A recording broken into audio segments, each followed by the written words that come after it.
अस्सलाम वालेकुम students, hope you are doing well. आज का हमारा चैप्टर नंबर 4 से टॉपिक है। टॉपिक का नाम है कोऑर्डिनेट कोवलेंट कंपाउंड।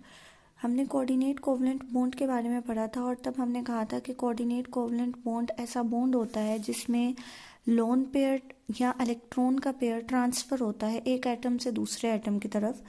और सिंपल वर्ड्स में हमने कहा था कि डोनर से एक्सेप्टर की तरफ इलेक्ट्रॉन का पेयर जो है वो ट्रांसफ़र होता है। हमने इसके अंदर एग्जाम्पल पढ़ी थी। हमारे पास एग्जाम्पल में था अमोनिया। अमोनिया रिएक्ट करता है हाइड्रोजन आयन के साथ, जिसको हमने प्रोटॉन बोला था। अमोनिया के पास एक इलेक्ट्रॉन का पेयर होता है और ये अपने इलेक्ट्रॉन के पेयर को ट्रांसफ़र करता है हाइड्रोजन के पास, और यहाँ पर हमारे पास एक कंपाउंड बन जाता है जिसको हमने नाम दिया था NH4 का। उसके ऊपर पॉजिटिव चार्ज आता है और इसको हमने कहा था कि इनके दरमियान जो बॉन्ड बनता है वो बॉन्ड कौन सा होता है, वो coordinate covalent. Next, coordinate covalent bond की प्रॉपर्टीज़ हैं। प्रॉपर्टीज़ में फर्स्ट प्रॉपर्टी है कि लेस सॉल्युबल इन वाटर होते हैं। वाटर के अंदर सॉल्युबिलिटी आपने पढ़ा था नेचर पोलर होने की वजह से होती है।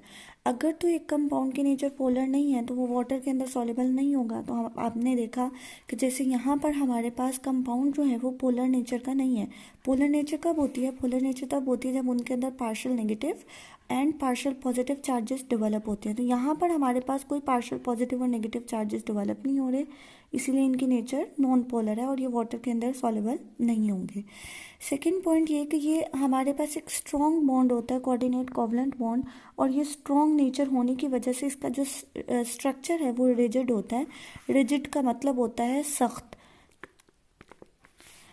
नेक्स्ट पॉइंट है हमारे पास कि इनके पास कोई फ्री आयन नहीं होते, इसी वजह से ये इलेक्ट्रिसिटी को कंडक्ट नहीं कर सकते। नेक्स्ट हमारा टॉपिक है मेटल्स। मेटल्स जो है वो आपको एक लॉन्ग क्वेश्चन आता है, मेटल्स की प्रॉपर्टीज़ के बारे में पूछा जाता है, आपने इसको अच्छे से याद कर लेना है।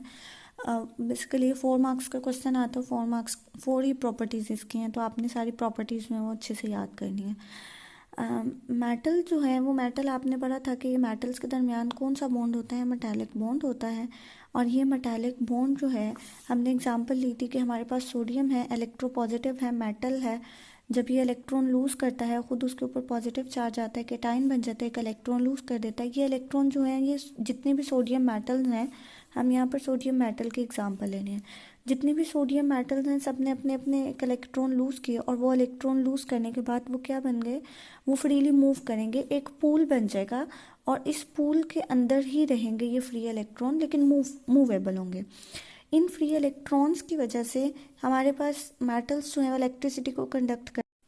कोई भी ऐसी सब्सटेंस जिसके अंदर फ्री इलेक्ट्रॉन या फ्री आइंस मूव कर सकते होंगे वो हमारे पास हीट और इलेक्ट्रिसिटी के जो है वो गुड कंडक्टर होते हैं।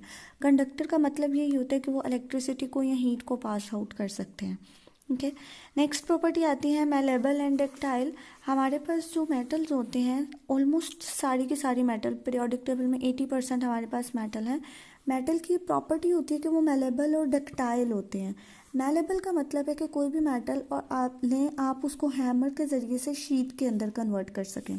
और डक्टाइल का मतलब है कि कोई भी मेटल हो और उसको किसी भी प्रोसेस के ज़रिए से आप उसको वायर्स के अंदर कन्वर्ट कर सकें, तो ये हमारे पास डक्टाइल होती हैं। तो हमारे पास जितनी भी मेटल्स हैं वो सारी की सारी मैलेबल एंड डक्टाइल होती हैं। हमारे पास मेटल्स के मेल्टिंग और बॉइलिंग पॉइंट बहुत ज़्यादा होते हैं क्योंकि इनको ब्रेक करने के लिए हमें ज़्यादा एनर्जी रिक्वायर होती है, इसीलिए इनके मेल्टिंग और बॉइलिंग पॉइंट ज़्यादा। लास्ट प्रॉपर्टी है कि हमारे पास आयनाइजेशन एनर्जी की वैल्यू जो है वो लो होती है।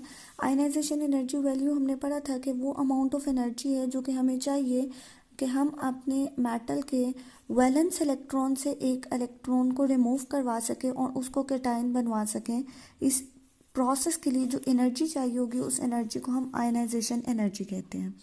मेटल्स की आयनाइजेशन एनर्जी वैल्यू लो होती है, क्यों? क्योंकि जब जैसे जैसे हम ऊपर से नीचे की तरफ ग्रुप में टॉप टू बॉटम हम मूव कर रहे हैं तो हमारे पास एटम का साइज़ क्या होता जा रहा है? वो बढ़ रहा है, साइज़ बढ़ रहा है। तो साइज़ बढ़ने के साथ साथ हमारे पास न्यूक्लियस की attraction towards the outermost shell क्या होती जा रही है? कम होती जा रही है due to shielding effect. Shielding effect का मतलब है यानी हमारे पास इनर शेल के जो इलेक्ट्रॉन है वो शील्ड बना रहे हैं, न्यूक्लियस के अट्रैक्शन आउटर मोस्ट शेल तक नहीं पहुंचने दे रहे। आउटर मोस्ट शेल वाला जो इलेक्ट्रॉन है वो फ्री है, थोड़ी सी एनर्जी प्रोवाइड करनी पड़ेगी, वो इलेक्ट्रॉन जो है वो इलेक्ट्रॉन लूज होगा और लूज होने के बाद हमारे पास कैटाइन बन जाएगा। मेटल्स के मेटालिक बॉन्ड के दौरान हमारे पास जो प्रोडक्ट आती है उस प्रोडक्ट को हम नाम देते हैं मेटालिक कंपाउंड का। ये था आज का टॉपिक, आपने इसको अच्छे से याद करना है। Thank you.